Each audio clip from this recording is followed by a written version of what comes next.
Fiction, service et histoire vraie. Je voulais vous parler d'un trouble. Il y a juste 1 an, j'avais été voyager sur la côte nord du Québec, dans les territoires Innu. J'ai beaucoup appris et écouté, en particulier de ceux qui jouent du tambour. Le droit de jouer du tambour, c'est parfois, quand vous arrivez à être très vieux, il faut avoir auparavant fait 3 rêves de tambour.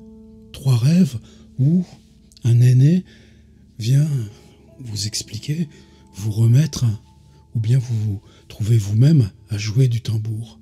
Quand vous avez traversé 3 fois cette situation en rêve, alors vous pouvez commencer à construire votre tambour et devenir chanteur. Moi, ces 3 rencontres avec Henri Martin. La 3e, c'était ce matin. Henri Martin, c'était un ami proche. On est né, en gros, vers les mêmes semaines du début de l'année 1953. Une autre chose qui nous rapproche, je ne sais pas trop ce qu'il a fait avant. On a dû être étudiants, plus ou moins en même temps, mais sans se connaître l'un l'autre du tout. Il a fondé une librairie à Bordeaux. C'est une toute petite librairie, pas plus grande que mon petit bureau. Ça s'appelait La Machine à lire. De la machine à écrire, la machine à lire. Plus tard, il a déménagé la librairie, on a fait une plus grande, et il a fondé cette librairie pile au moment où moi je publiais mon premier livre, vers 1982. Lui, ça devait être juste un tout petit peu avant. Ce qui fait que le fait qu'il soit de l'île de Ré, moi de Saint-Michel-en-Lerme, juste à 3 kilomètres dans ce petit Pertuis, ça nous rapprochait, le fait d'avoir le même âge, le fait d'arriver comme pro de la littérature ensemble. Bon, souvent j'étais invité à la machine à lire. Chaque fois, c'était chouette. Dans ces périodes-là, souvent les auteurs, une fois le livre paru, je vous parle d'il y a 30 ans, 40 ans, on faisait le tour un petit peu de France. Souvent, on était accueillis, on dormait chez les libraires. Je connais les canapés ou les lits d'enfants d'une bonne partie des libraires de cette époque-là. Il y avait un groupement, l'œil de la lettre. C'est bien fini tout ça. Donc plusieurs fois, j'avais dormi aussi chez Henri Martin. Je ne saurais pas trop retrouver parce que Bordeaux, vous savez, c'est une ville avec des radiales, qui a la porte de Bègle, porte de Pessac, porte de je sais pas quoi. C'est des grandes rues longues avec des maisons un peu basses, des rues qui se ressemblent énormément. Alors nous, on arrivait là au moitié de la nuit. Je me souviens d'un vieux break, toujours avec des cartons de livres, des journaux. À ce moment-là, on lisait les journaux en papier, les suppléments littéraires du jeudi, de ce journal, de ce jour. Tout ça, c'est fini. Qui a envie de lire les suppléments littéraires de journaux d'aujourd'hui? Je me souviens d'une maison un petit peu étroite. Tout petit salon, petite cuisine, mais ça, on restait pas finalement. Peut-être on buvait un dernier coup, et puis un escalier étroit.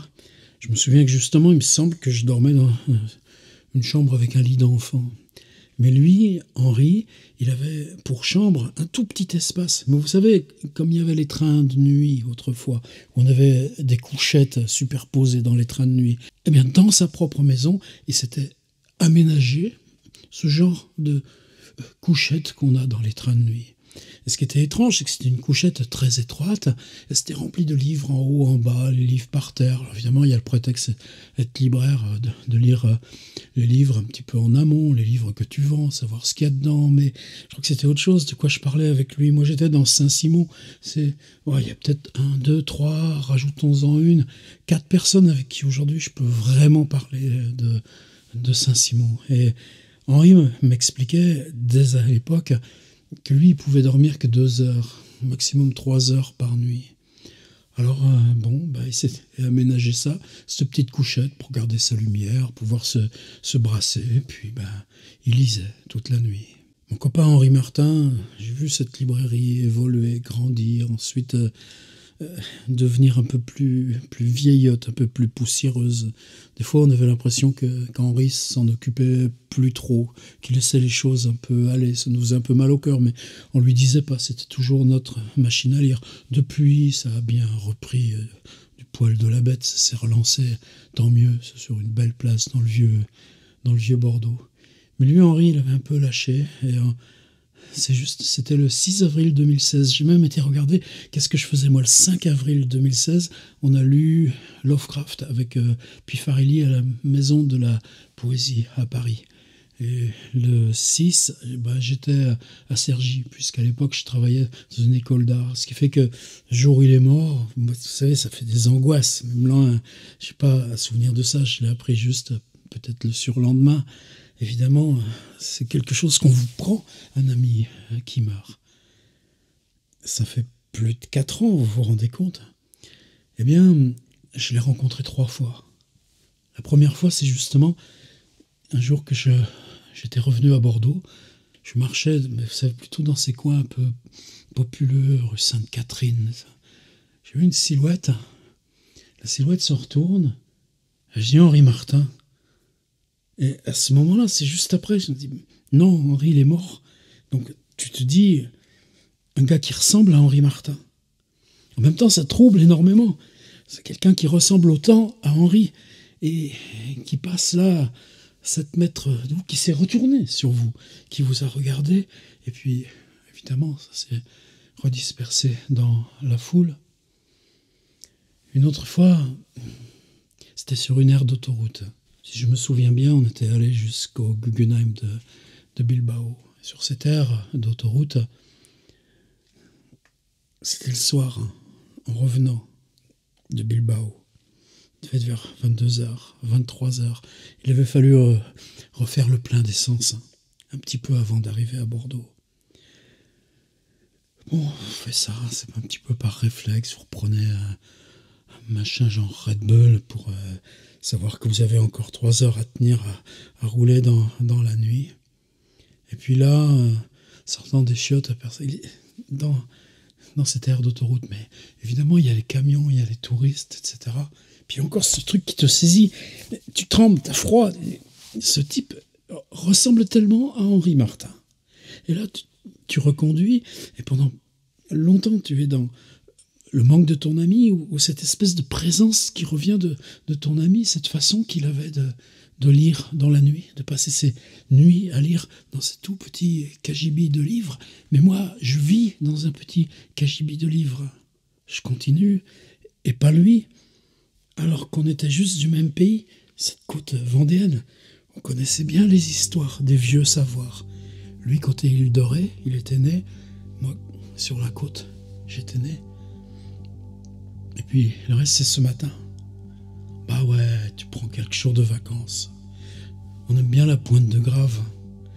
C'est un petit peu à l'écart. Il n'y a pas les zones industrielles, il n'y a pas les zones commerciales. Et puis, il y a ces longues côtes. C'est moins Bourges que plus bas quand tu descends là.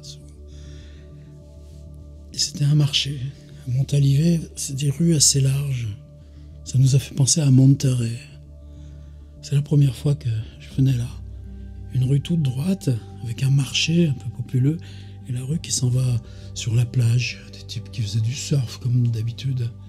Mais avec ce marché, il y avait beaucoup de monde. C'était un samedi, c'était du soleil. Et puis là, ça a été différent.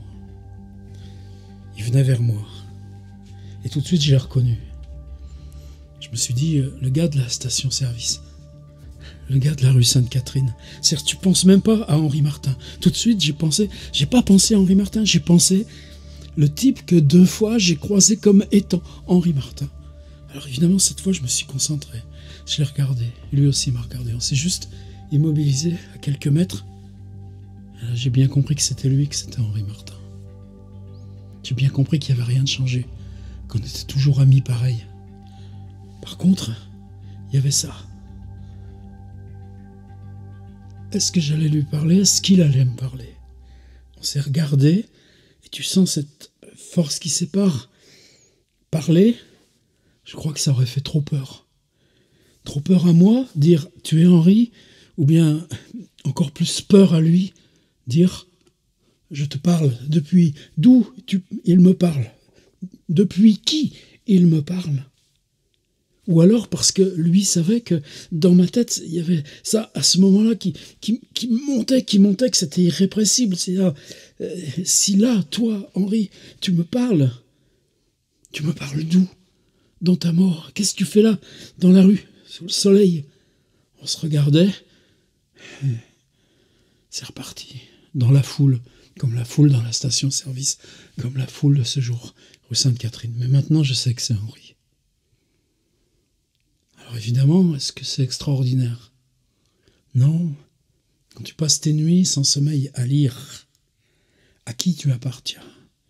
Tu appartiens au temps de la ville, tu appartiens au temps des autres, tu appartiens au temps ordinaire, ou bien la lecture te met dans cette petite couchette, dans ce petit...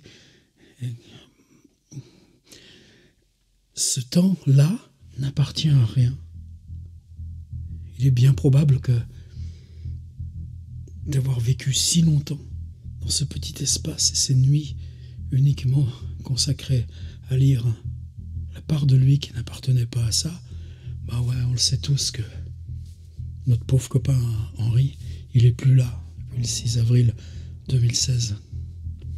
Mais celui qui était dans la cahute à lire, celui qui était dans cette espèce de couchette aménagée dans juste un tout petit recoin de maison, une toute petite cloison, et puis c'était bourré de livres, en haut, en bas, par terre, et puis là, dans cette couchette, parce que tu dors pas la nuit.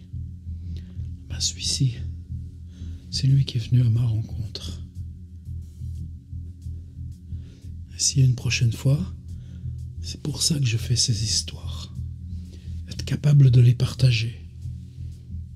Parce que, évidemment, on est prêts, l'un et l'autre, depuis ce matin, à plus loin.